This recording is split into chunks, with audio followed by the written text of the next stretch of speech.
You may not have noticed, but the dollar fell about 1% on Thursday. Let's talk more about the greenback with the Trading Nation team. Gina Sanchez of Chantico Global, Boris Schlossberg with BK Asset Management. Gina, there's obviously a lot going on with a very long and wide-ranging presidential news conference, so many people's eyes maybe weren't on the market.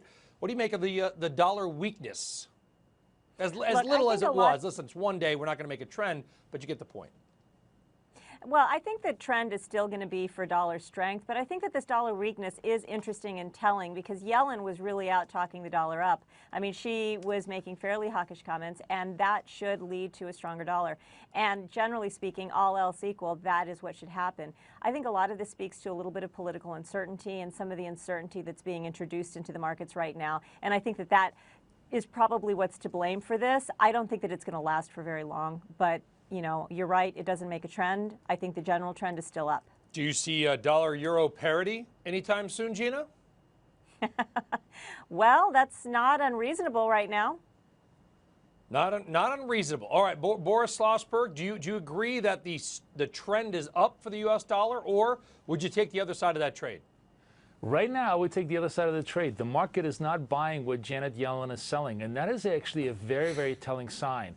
You know, when the Fed chief says pretty much unabashedly that she's going to go to 3 rate hikes, and she sort of talks up the economy, and yet the market remains skeptical, that's telling me something. This goes, by the way, not just to the dollar, but to the fixed income market as well. The 10-year just cannot get up above the 2.5% level. And that tells me that both markets remain skeptical about the continuity of this potential growth as we go forward. As Gina said, I think there's just tremendous amount of uncertainty as to how the next quarter is going to develop. And part of the huge uncertainty is, of course, the political uncertainty that's involved right now.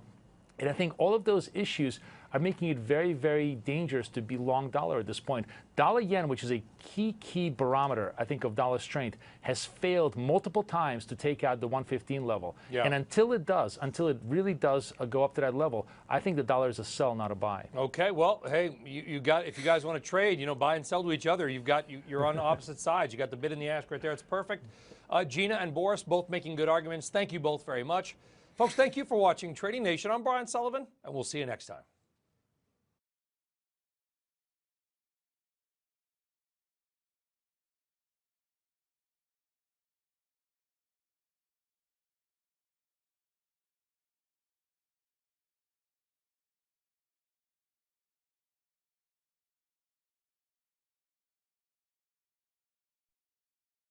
Hey there, thanks for checking out CNBC on YouTube. Be sure to subscribe to stay up to date on all of the day's biggest stories. You can also click on any of the videos around me to watch the latest from CNBC.